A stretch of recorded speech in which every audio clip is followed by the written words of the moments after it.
나타나는 2장에서 나타나는 가나 혼인 잔치까지 제자들이 따라가고 그 다음 사건까지는 제가 예수님의 초기 행적에서 좀 더 구체적으로 자세하게 다루겠습니다. 오늘 여기에서 다 다루다 보면 시간이 없어서요. 제가 이런 내용들을 통해서 제자들이 떠났던 이유가 뭘까? 바로 예수님께서 성전에 가셔서 이 성전을 헐라라고 했던 걸 때문에 사람들이 이제 많이 소동하기 시작합니다. 그런데요, 예수님께서 이 성전을 헐라라고 했기 때문에 사람들이 많이 떠난 것처럼 생각하죠. 그런데요, 예수님께서 이 성전을 헐라 하고 난 후에 사람들이 놀라워하면서요, 그 다음 구절을 읽어보면 뭐라고 나와 있냐면요, 예수님께서 많은 기적과 이사를 표현해 예수님이 뭐했더라? 믿는 사람들이 많았더라 라고 표현합니다. 그런데 예수님께서는 뭐합니까? 그들을 이렇게 몸을 의탁지 않았다라고 말합니다. 23절을 볼게요. 6월절에 예수께서 예루살렘에 계시니 많은 사람이 그 행하시는 표적을 보고 그 이름을 믿었으나 예수는 24절 예수는 그 몸을 저희에게 의탁하지 아니하였으니 이니 친히 모든 사람을 아심이니라 라고 말합니다. 그러니까 예수님께서는 성전을 헐라라고 하는 이 사건 이후에도 표적을 보이시고 예수를 믿은 사람들이 많았다는 사실들을 압니다. 그러니까 예수를 믿었으나 예수님을 왜 그들을 의탁하지 않았을까요? 라고 하는 내용에 대해서 우리는 많은 생각을 갖게 합니다. 예수님께서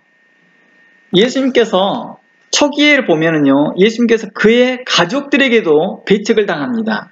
그래서 가족들이 주변 사람들이 귀신 들렸다 함을 듣고 가족들이 와서 예수를 데려가려고 하는 내용들을 보죠. 제자들은 어땠을까요? 제자들의 가족들은 어땠을까요? 만약 내 아들과 딸이 어떤 모르는 사람을 쫓아다니고 있어요. 메시아라고 하면서. 우리는 그들을 어떻게 해야 될까요? 신천지에 빠진 사람들이라는 내용들을 보면 그의 부모들이 어떻게 해요? 완전히 패닉된 상태잖아요. 패닉된 상태에서 하나님도 믿지 않는 사람들인데도 불구하고 자기 딸들이나 아들이 신천지에 빠졌다고 하니까 어떻게 해요? 자기 직장을 내놓고라도 그 딸을 그곳에 빼내려고 하잖아요. 당신은 어땠을까요? 제자들은 그러한 사항들에 놓이지 않았을까요? 예수님께서 요한복음을 가보면 6월절 때요, 홀로 올라가십니다. 홀로 이게 예루살렘에 올라가신 사건이 나와요. 제자들과 함께 동행하지 않고 올라갑니다. 그들이 이유가 뭐 있을까요? 우린 여러 가지를 생각해보게 한다는 것입니다. 자, 우리가 다시 이제 마가복음 3장 21절 보면 예수의 친족들이 듣고 붙들러 나오니 이는 그가 미쳤다 함이라 라고도 표현하고 있습니다. 이는 저희가 30절 말하기를 더러운 귀신이 들렸다 라고도 말합니다. 31절 때 예수의 모친과 동생들이 와서 밖에 서서 사람을 보내어 예수를 부리니 라고도 말합니다. 그때 예수님께서 하시는 말씀이 내 부모가 누구냐? 아버지의 뜻대로 하나님의 뜻대로 하는 사람들이다 라고 하는 사람들이 했던 말씀이 이곳에서 나타난 내용이죠. 자, 우리가 시간이 없으니까 또 다른 내용들을 함께 살펴볼게요. 예수님께서 베드로와 안드레와 요한을 부르시는 그 부르심의 그 과정이 우리가 알고 있듯이 즉각적인 반응이 아니었다는 것입니다. 그리고 우리는 그렇게 반응하지 못했다 할지라도 하나님은 인내하시더라는 것입니다. 하나님의 작정보다 더 하나님께서 위대하신 것은요, 우리를 위해서 인내하셨다는 것입니다. 우리를 위해 참으셨다는 것입니다. 우리를 위해 기다려 주셨다는 것입니다. 우리의 성품과 우리의 믿음과 또 우리의 행동이 부족함에도 불구하고도 말입니다. 이게 바로 하나님의 거룩한 부르심입니다. 그 부르심으로 말미암아서 우리가 그리스도와 온전히 연합되기를 바라셨던 것이고요. 이로 인하여서 너희가 그렇게 하나님과의 부르심에 여러 경로를 통했던 것들처럼 이제 너희 형제에 대하여서도, 믿음이 연약한 형제에 대하여서도 사랑 안에서 서로 연합하라고 하였던 것입니다.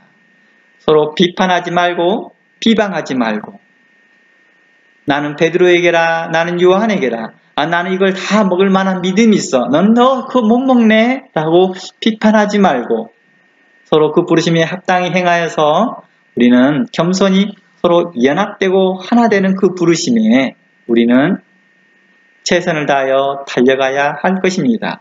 이것이 바로 거룩한 부르심에 합당히 행하는 삶입니다. 이것이 바로 그리스도 안에서 새 사람으로 옷 입는 사람의 태도일 것입니다. 이제 이 내용에서 잠시 떠나서요. 이제 누구죠? 아브라함에 대해서 한번 살펴보려고 합니다. 아브라함에게 대하여서도 이와 같은 입장입니다. 아브라함에게 내가 지시할 땅으로 가라. 창세기 12장 말씀입니다. 내가 내게 지시할 땅으로 가라 라고 했을 때 아브라함은 즉각 반응을 했을까요? 라고 하는 질문에 제가 다시 돌입하게 됩니다. 베드로의 사항을 우리는 언급해서 이 아브라함의 사건을 다시 한번 재조명해 보아야 될 필요성들을 갖게 될 것입니다. 창세기 12장을 보면 내가 내게 지시할 땅으로 가라 라고 말합니다.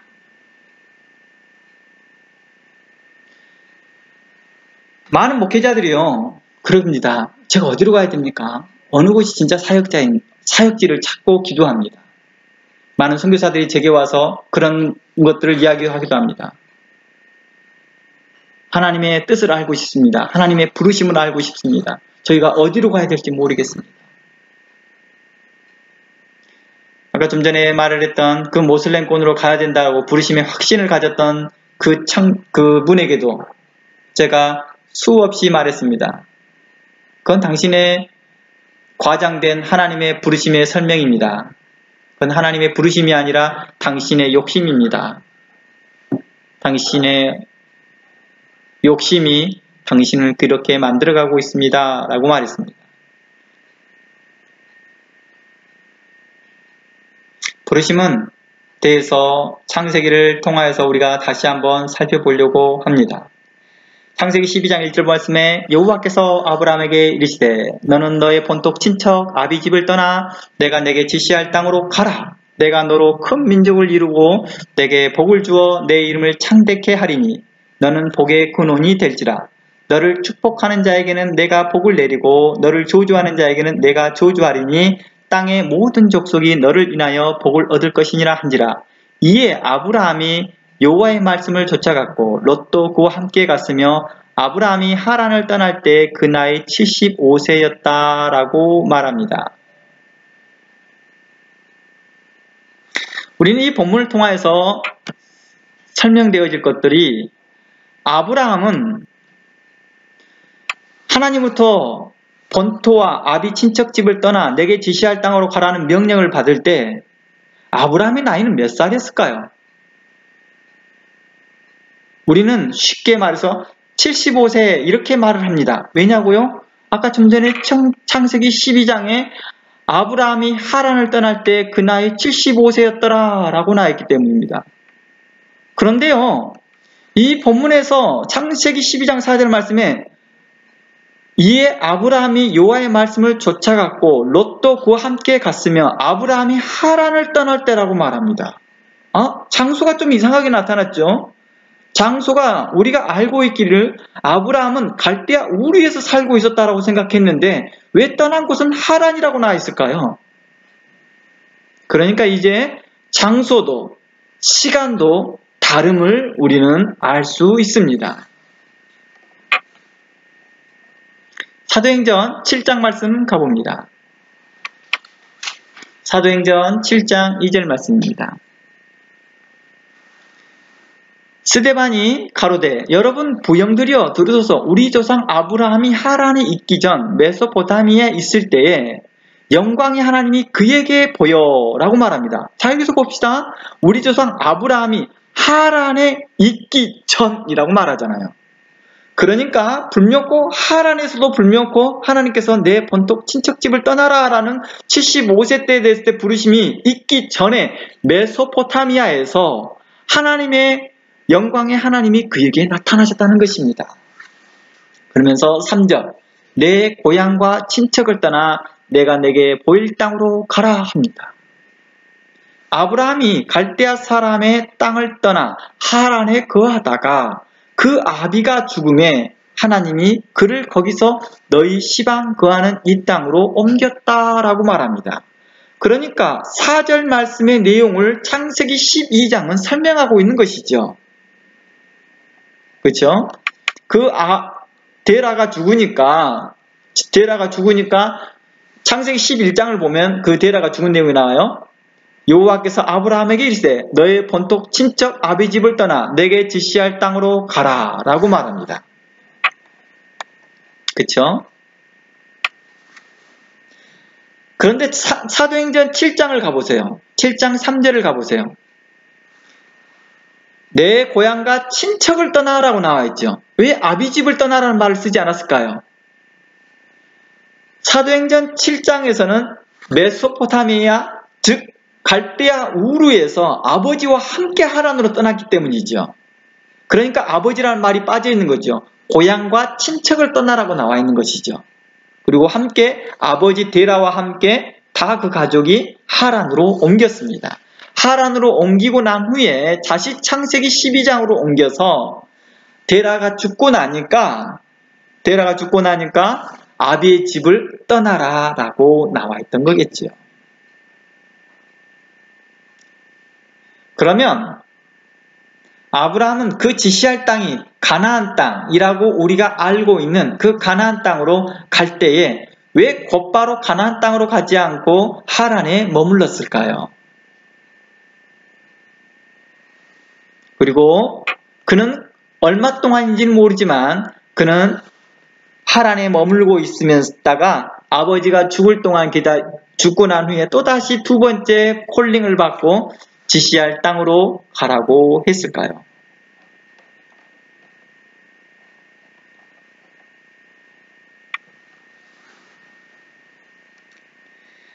여기서 보니까 아브라함은 최소한 콜링을 2번 받은 것 같습니다. 그렇죠? 아브라함은 하나님과의 그 동행하는 그 삶 가운데서 그는 즉각적으로 아버지와 그 본토 친척집을 떠나 움직이지 않았다는 것입니다. 그는 뭔가에 준비하는 그 과정이 있었습니다.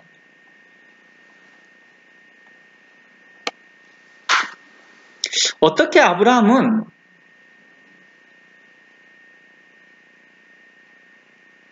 하나님의 음성이라고 내가 지시할 땅으로 가라 라고 했던 그 땅을 라고 가라 했던 그 명령하신 이가 하나님인 것을 어떻게 알았을까요? 우리는 이것을 통하여서 많이 족보를 대응을 합니다.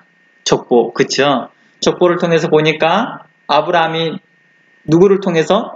노아의 그 나이를 계산해 보니까 심지어 노아와 함께 살았더라까지 계산이 됩니다. 나이를 계산해 보니까요. 아니면 최소한 노아의 아들들 아니면 노아의 손자들이라고는 함께 최소한 거주했다는 거예요. 그래서 아브라함이 여호와의 신앙을 배웠을 것이다 이렇게 생각합니다. 왜냐하면 데라는 우상 숭배했던 자로 묘사되었기 때문입니다. 저는 이 나이 이곳에서 계산되어지는 것이 어느 정도 신뢰감을 100% 갖지는 못합니다. 왜 그러냐고요? 이게 좀 이상해요. 아브라함이 데라가 죽고 난 후에 하나님의 명령을 받은 데가 75세, 하란을 떠날 때가 75세라고 했는데요. 데라가 죽은 나이와 아브라함이 75세 때 떠난 때하고는 안 맞아요. 데라가 살아있거든요. 아브라함이 떠날 때는요. 아브라함이 75세 때 떠날 때는 데라는 여전히 살아있어요. 데라의 나이를 계산해 보면 안 맞다라는 거예요, 제 말은. 그런데 성경에는 데라가 죽고 난 후에 아브라함이 떠났다라고 나와 있어요. 어떤 성경학자들은 이것을 이렇게 말합니다. 데라가 육신적으로 죽은 게 아니라 이미 영혼이 죽었다는 걸 나타난다. 이건 너무 과장된 표현 같습니다. 너무 과장된 표현 같습니다. 그러니까 어거지로 나와 있는 것을 맞추려고 하다 보니까 어거지 해석이 나온 것 같습니다. 중요한 것은 데라의 나이와 아브라함이 떠난 나이를 계산하는 것보다는 더 중요한 것은 아브라함이 하나님의 명령을 받고 떠났다는 것에 이 본문의 맥락인 거죠. 이 맥락에서 벗어나지 않았으면 좋겠습니다. 너무 어떤 한 곳에 얽매여서 성경을 틀어지게 해석하지 않았으면 좋겠습니다.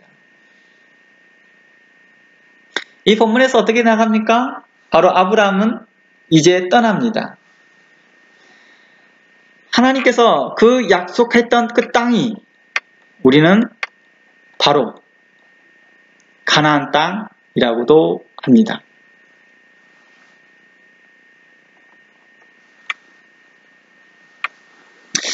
그러면 아브라함은 그 약속했던 그 지시한 그 약속의 땅에 가나안 땅에 도착했을 때 아브라함은 어떠했을까요? 그 가나안 땅에서 영원히 살았을까요?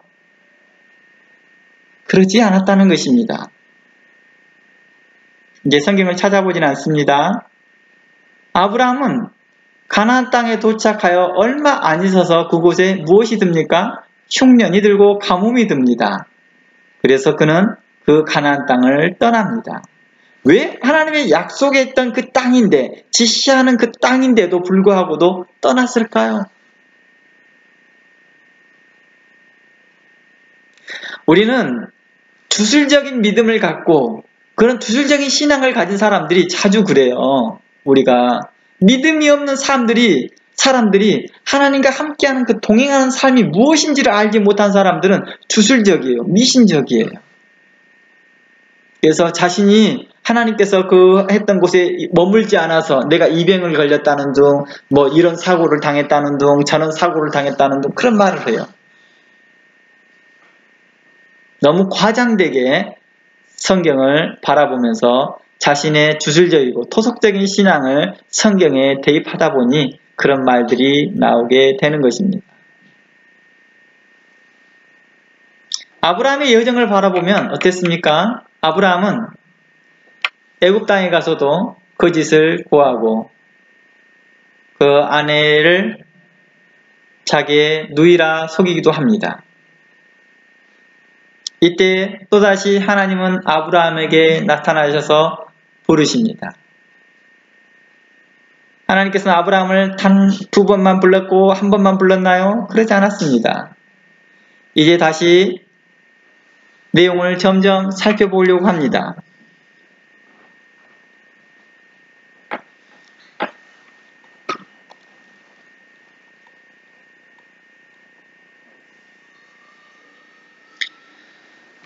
우리가요, 부르심을 받을 때 어디로 가야 될까요? 어디로 가야 됩니까? 라고 하는 사람들의 그 응답을 받고 가려고 그렇게 많이 예를 쓰시더라고요. 금식 기도도 하고 철학 기도도 하고 그러더라고요. 자신이 이곳 가는 게 하나님의 뜻입니까? 제가 이 뉴질랜드에 와 있으면서도 많은 목사님들을 만날 때마다 그런 말 하더라고요. 하나님께서 이곳에 불렀다라고요. 근데 불렀기는 불렀는데 그 부름에 합당한 삶을 안 살고 있어서 답답한 거죠.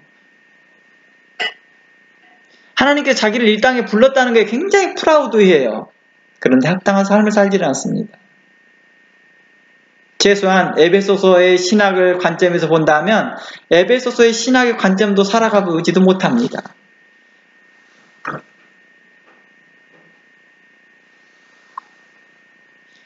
우리가 얼마나 거만하고 교만하냐면요. 하나님께서 나를 부르셨으면 영주권 주겠지. 목비자 주겠지. 이렇게 합니다. 그런데요. 제가 많은 목사님들을 보면서 이랬죠. 불법과 탈세를 통하여서 영주권을 취득하는 그런 모습들을 보면서 하나님의 부르심이 과연 이런 것일까? 하나님의 부르심이 하나님의 뜻을 위해서라도 어떤 불법을 자행하더라도 다 눈 감아준다는 뜻인가? 몇몇 선교사들이 그러더라고요. 선교 일을 하는데 불법을 자행을 하면서도 하나님의 일이니까 하나님의 일이라고 하면서 다 눈 감아버리려고 합니다. 어떤 의료 학교가 세워졌는데요. 불법과 탈세와 그리고 의롭지 못한 태도를 가지고 학생들의 학비를 가지고 생활을 합니다. 그러면서 다 주의 일, 주의 일, 주의 일이라고 말을 합니다. 과연 그것이 주의 일이었을까요? 참으로 안타까운 일입니다. 사도 바울이 하나님의 부르심을 받을 때 그가 선교지를 먼저 어디를 가야 될 것을 미리 듣고 갔나요? 사도 바울은 그가 회심한 이후로 처음부터 끝까지 하나님께서 이곳으로 가라, 저곳으로 가라. 마지막 로마를 선정하여 로마를 통해서 그 유럽으로 가려고 할 때, 로마를 경로해서 유럽으로 통행할 때 그는 하나님의 지시할 땅으로 갔나요? 그 부르심에 약속받은 그 땅으로 갔나요? 그러지 않았습니다. 도리어 로마로 가지 말라고 말을 한 사람도 선지자가 있었습니다. 그런데 그는 그리 가야겠다라고 합니다.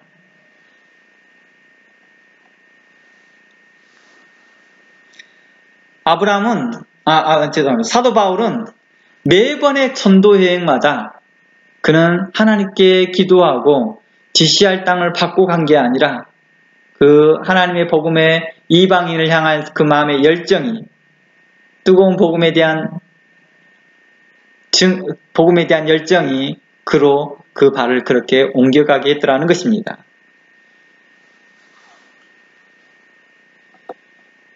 나는 무슨 사역의 비전이 있어요. 나는 무슨 사역의 비전이 있어요. 나는 무슨 사역의 비전이 있어요. 나는 이런 사역의 부르심이 있어요. 라고 하는 사람들에게 대해서 저는 이렇게 말하고 싶습니다. 자기를 편안하게 하기 위한 목적이지 하나님을 위한 것은 아니다 라고 생각이 든 것이죠.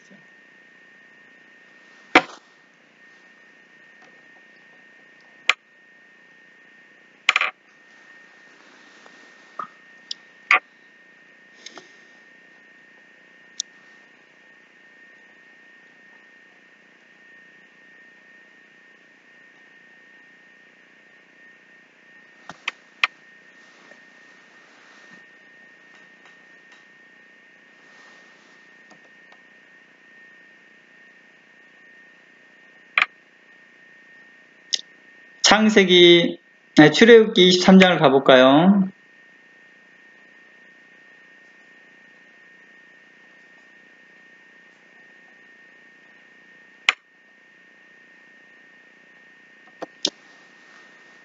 모세에게 말하기를 출애굽기 23장 31절 말씀에 이런 말이 있습니다. 내가 너의 지경을 홍해로부터 블레셋 바다까지 광야에서부터 하수까지 정하고 그 땅의 거민을 내 손에 붙이니 내가 그들을 내 앞에서 쫓아낼지니라 라고 말합니다.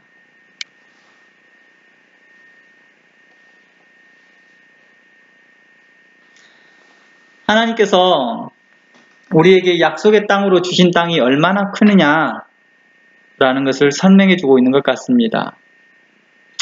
아브라함이요, 갈 바를 알지 못하고 하나님의 부르심을 따라 움직일 때요, 롯과 아브라함 사이에 이제 나누어져야 할 때가 되어졌습니다.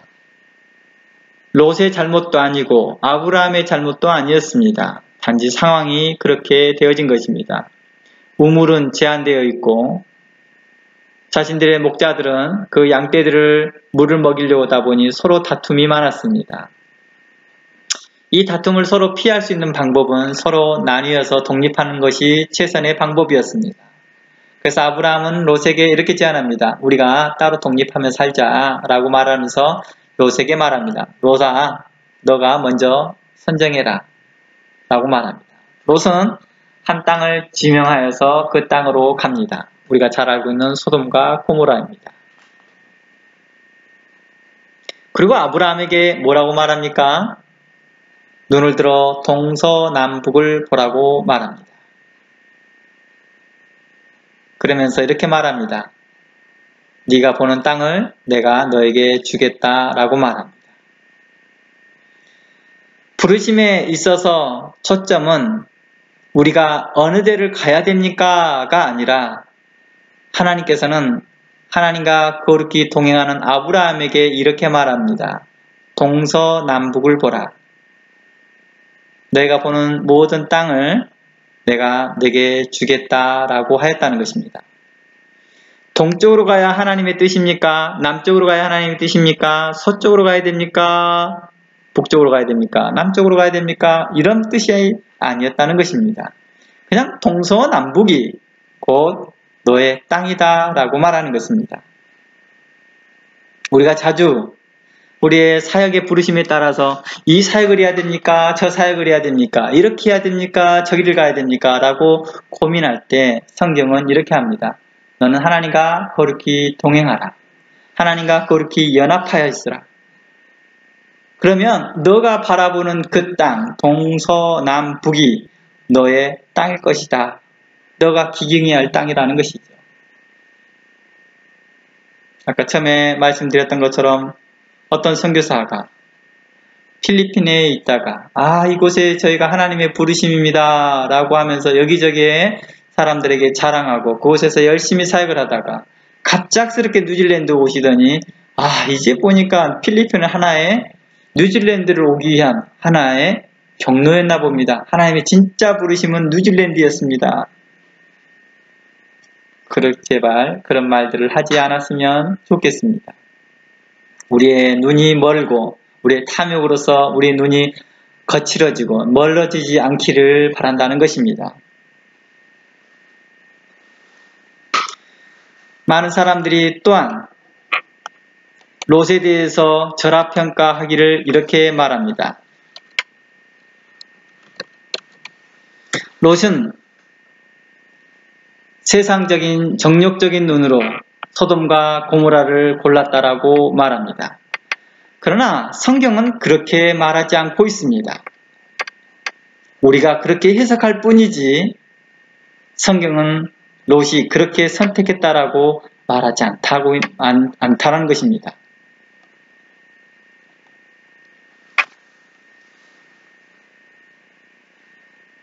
롯이 창세기 말씀을 보면 롯이 소돔과 고모라를 선택할 때에 그곳이 에덴 동산과 같았다라고 말합니다. 그곳이 애국과 같다라고 말하기도 합니다. 혹시 여러분들을 이 땅에 부르실 때, 이곳에 왔다고 할 때, 우리는 하나님의 부르심으로 이 뉴질랜드 땅에 왔어요 라고 했는데 여러분을 바라보는 사람들이 여러분에게 이렇게 말을 합니다. 여러분들은 뉴질랜드가 살기 좋고 공기 좋고 또 환경도 교육 환경도 좋아서 여기 온 것이지 정말 하나님의 부르심은 아니잖아요. 이렇게 말한다면 여러분들 어떻게 생각하십니까? 여러분들은 이 나라의 복지가 좋아서 이 땅을 선택했잖아요. 당신들은 이곳에 교육 환경이 좋고 여러 가지 조건이 좋으니까 이 땅에 왔잖아요.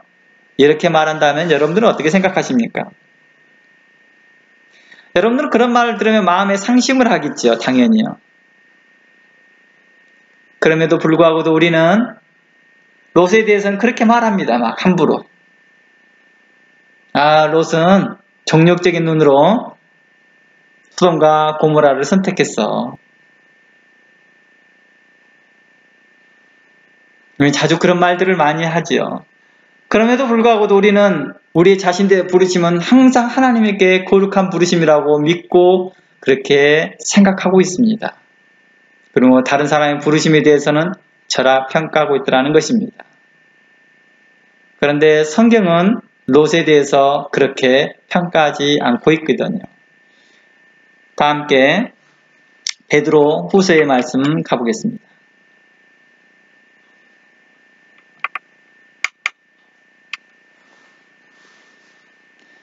베드로후서 2장 4절 말씀 가보겠습니다.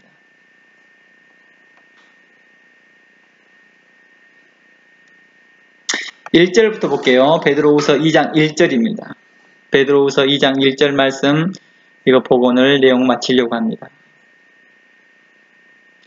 제가 컨커션 심템이 있어서요. 성경을 빨리 읽거나 또 말을 빨리 하지는 못해서요. 죄송합니다. 그래도 최선을 다해서 읽어볼게요. 그러나 백성 가운데 또한 거짓 선지자들이 일어났느니 이와 같이 너희 중에도 거짓 선생들이 있으리라. 그들은 멸망케 할 이단을 가만히 끌어들여 자기를 사신 주를 부인하고 임박한 멸망을 스스로 취하는 자들이라. 5절 옛 세상을 용서하지 아니하시고 오직 의를 전파하는 노아와 그 7 식구를 보존하고 경건하지 않은 자들에게 세상에 홍수를 내리셨다라고 말합니다. 이곳에서 5절 말씀에 옛 세상을 용서하지 않았다라고 한 이 옛 세상은 불법과 거짓과 이단들이 설치고 있었던 때겠죠. 그리고 하나님의 거룩한 부르심을 부인하는 자들과 이런 자들에게서 하나님께서는 의인 노아를 구원하였다는 것입니다. 창세기에서는 노아를 의인이라고 말합니다. 의인이 해야 될 일이 뭐였습니까? 의를 전파하는 일입니다. 의를 전파하기에 의인이라고 했던 것입니다. 우리는 하나님의 거룩한 부르심을 따라서 의를 전파하는 자들이어야 되겠죠. 노아와 그 7 식구를 보존하시고 경건하지 않는 자들의 세상에 홍수를 내리셨으니 6절 소돔과 고모라 성을 멸망하기로 정하사 재가 되게 하사 후세에 경건하지 아니한 자들에게 본을 삼으셨으니 7절 모국한 자들의 음란한 행실로 말미암아 고통당하는 의로운 롯을 건졌다라고 말합니다. 롯을 누구라고 말해요? 의로운 자라고 말합니다. 의로운 자를 소돔과 고모라의 땅에 가서 의로운 자가 해야 될 일이 뭐였을까요? 의로움을 전파하는 일이었겠지요. 그 의를 전파하였으나 노아 때와 같이 사람들은 듣지 않습니다. 거부합니다. 그래서 나중에 두 천사가 왔을 때 사람들이 롯의 집에 우르르 몰려왔을 때 롯에게 했던 말이 뭡니까? 너희가 우리의 재판관이 되려고 하느냐라고 말합니다. 그는 평소에 계속해서 의로움으로 의로운 말들을 하였기에 사람들의 심령에 마음에 불편함을 줬을 것입니다. 그러나 롯은 그들의 음란한 모습들을 보고 그 무법한 자들과 음란한 행실로 인해서 그 마음이 고통당했다라고 말합니다. 그래서 8절 말씀에 이는 그 의인이 그들 중에 거하여 날마다 저 불법한 행실을 보고 들음으로 그 의로움이 상하였다라고 말합니다. 오늘도 우리가 하나님의 말씀을 붙들고 사역을 하면서 옳지 못한 자들을 향해서 우리 마음이 상할 때가 많습니다. 정말 교회가 교회다워야 되고 목사다워야 되는데 목사가 정치적 성향을 가지면서 말하며 사람들을 선동하고 분쟁을 야기시키고 또 여기 함께 발맞춰서 뛰고 있는 자들도 있으니 이를 향해서 보는 많은 목회자들이 의로운 목회자들이 이 심령이 상하여 그 마음에 회개함으로 성도들에게 미안합니다. 목사로서 미안합니다. 라고 합니다. 참으로 우리가 그 의로운 심령이 상하는 것이 느껴져야 될 것입니다. 우리 주변에 분쟁이 일어나고 다툼이 일어나는 교회를 보면서 내일이 아닌 것처럼 생각하지 말고 이 일이 곧 내일인 것처럼 생각하고 이 일에 적극적으로 관여하여서 함께 도우며 이 일을 함께 해결할 수 있는 방법들을 서로 찾아 나갔으면 좋겠습니다. 함께 그 의로운 심령이 상하면서 때까지 그를 돕고자 하는 마음들을 가졌으면 좋겠습니다. 교회가 내 교회 아니면은 무신경, 무관심하는 그런 태도는 하나님 앞에 의롭지 못하다는 것입니다. 롯이 공경에 처했을 때 아브라함이 몇 번이고 가서 그 롯을 구했던 것들처럼 우리가 목사로서 좀 그랬으면 좋겠습니다. 목사로서 서로 사랑 가운데 행하면서 서로 돕고 협력했으면 좋겠습니다. 우리는 자주 자신의 교단 색깔과 자신의 신학 색깔만 강조할 뿐 하나님의 사랑을 실천하는 데 너무 둔하고 있다는 것입니다. 오직 사랑과 거룩과 믿음은 신학책과 성경책에만 있는 것 같습니다. 우리가 참으로 하나님 앞에서 거룩한 부르심을 따라서 행했으면 좋겠습니다. 에베소서의 말씀처럼 우리가 그 부르심에 합당히 행하여 하나님께서 우리를 인자하게 행하고 불쌍히 여기고 긍휼히 여겼던 것들처럼 우리 형제에 대하여서 불쌍히 여기고 인자하게 행하며 긍휼히 여겼고 아껴 주었으면 좋겠습니다. 사랑으로 대했으면 좋겠습니다. 하나님께서는 참으로 우리를 부르실 때에 우리를 거룩함으로 부르셨습니다. 그러니 우리가 서로 하나님의 거룩함을 따라서 서로 거룩한 삶으로 우리가 나타났으면 좋겠다는 생각입니다. 우리의 사역만, 내 비전만이 전부라고 생각하고 달려가지 않았으면 좋겠습니다. 성도를 존귀한 자로 섬기면서 내가 섬기지 않는 성도를 할지라도 하나님의 거룩한 성도들에 향하여서 같은 마음을 품었으면 좋겠다는 생각입니다. 어떤 분이 그러더라고요. 이계 목사님은 18년간 여러 교회들을 협력을 하였는데 막상 목사님께서는 교회를 개척하니 단 한 명도 목사님을 협력해 주는 사람이 없네요 라고 그러더라고요. 그래서 제가 그랬습니다.